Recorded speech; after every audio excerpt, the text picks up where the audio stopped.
Welcome to this video. This one is a follow-on video where I've been explaining the differences between three of the Derwent pencil ranges that I use a lot of, which are the Lightfast, the Drawing and the Chromaflow.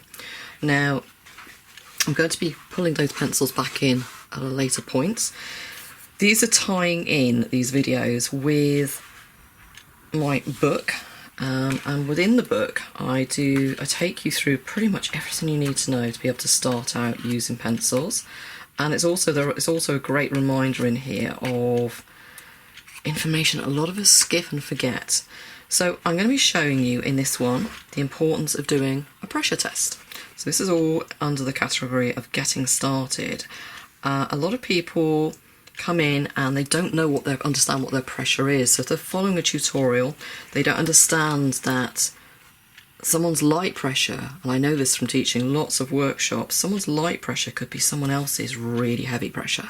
So I'm going to explain this to you, and then we're also going to move on to then looking at some of the techniques and some of the pencil strokes that I use in my book. Obviously you'll get this in more detail in my book, but this is just to run through and sit alongside some of the things that I explain in the book itself. So that's my Drawing Animal Portraits in Colour pencil book. So if you haven't seen the little intro video where I briefly go through each of these pencils and the difference between them and why I use them, please do click on the link, it's in the description or up above. So what I've done is gone through each of the ranges, and I've tried to pull out the equivalent or closest match in colour from each one. So obviously we've got a black and a white, which in the Drawing is an ivory black and a Chinese white, and a black and a white in the Lightfast.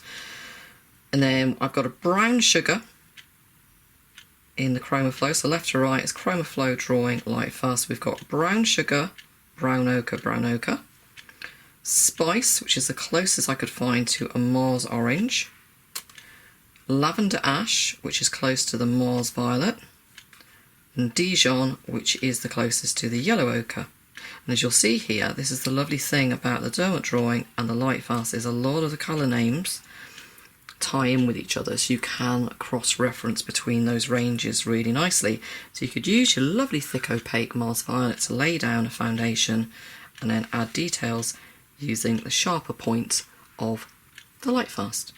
But you can colour match up quite well to that Chromaflow as well. So again, mix and match, and you can mix up all of your ranges. You don't have to buy the full set of Lightfast unless you really want to.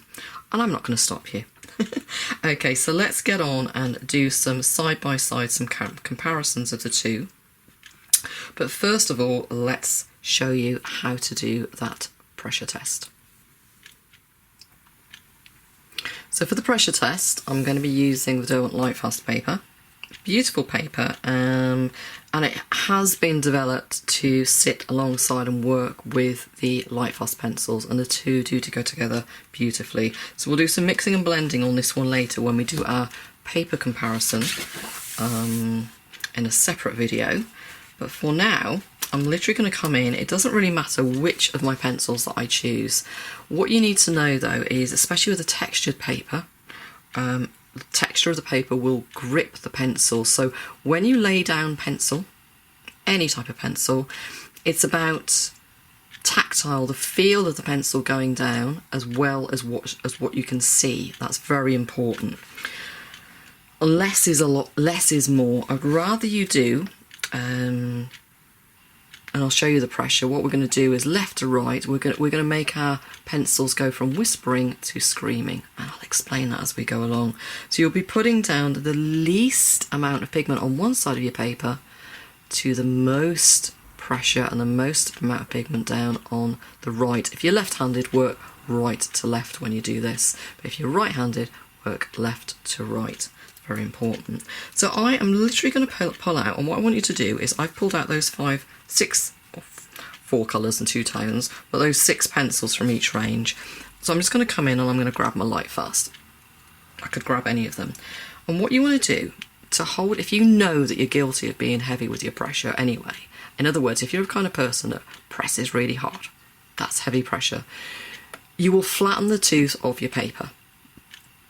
What you need to do is come in, just hold it looser, hold it halfway up. If you hold it up here, you can't put a lot of pressure down unless you turn it up and press down from above. So what you want to do is touch that pencil nib to your paper and then very gently come across your paper, and as you come across you want to press harder, and to be able to press really hard, move your fingers up the shaft until you are pressing as hard as you can. So that is what I mean when I say we're going to take the pencil from whispering on this left hand side to screaming on the right. Now, if yours is coming out and it looks pretty much the same all the way along, then you're not varying your pressure. And when I work, I tend to work with this pressure here. So what we kind of do, so I'll do this on a scale of 1 to 5. Normally I do a 1 to 10, but let's do this as 1 and this is 5. So 3 is in the middle here, 2, 4. So I tend to work between 2 to 3 with my pressure. So that is a light to medium pressure here. Okay, this is light pressure, 1 to 2, light to medium, with 3 being medium.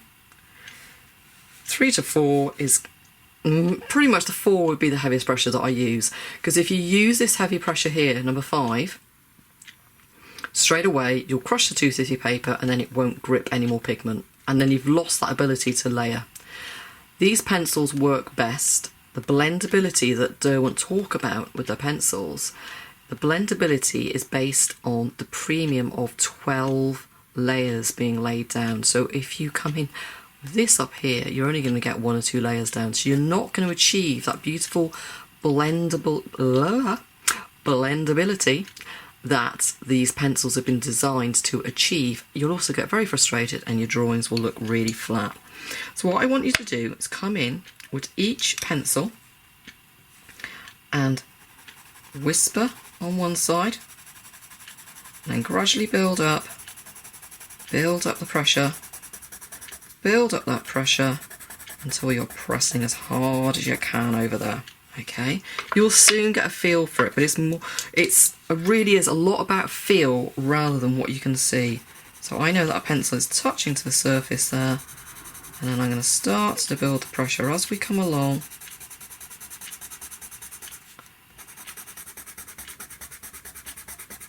Okay, and that's the heaviest pressure there.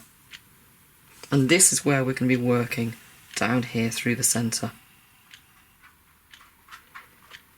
Okay, so we're just going to continue to do this now with the other pencils, and just start off on one side, light as a feather almost. Just start to build that pressure as you come along. And let's say if you need to move your fingers from here, so here's where we're holding it lovely and loosely, up to here where we want to press really hard.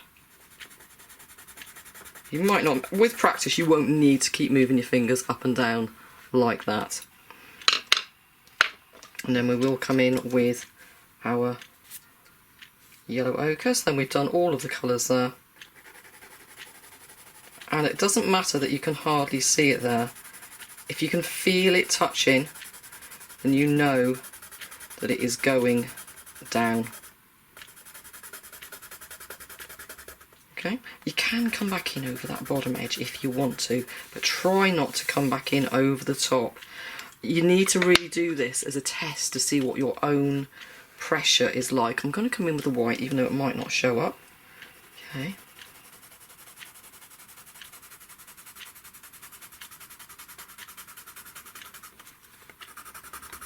And I know that I've put in a really heavy duty layer there of white as well. Let's have a look. And now the paper is not 100% white, it is off-white, so yeah, you can just see it there at an angle. So we know that that's gone down. But I could tell it was going down because I could feel it was going down. So again, this is the point between pressures 2 and 3 is where we will be working. Try and do this whenever you change paper. If I do this on a black sheet of paper, the laydown is going to be completely different to as if I was doing it here on this paper. And again, a textured paper is probably going to grab even more pigment. So it's very important that you try to get into the habit of doing this pressure test before any drawing, especially if you're starting out. And even if you've been doing this for a long time, it's just a good reminder where you need to be on that pressure scale. Okay, so I hope that's helped. But do shout if you've got any questions.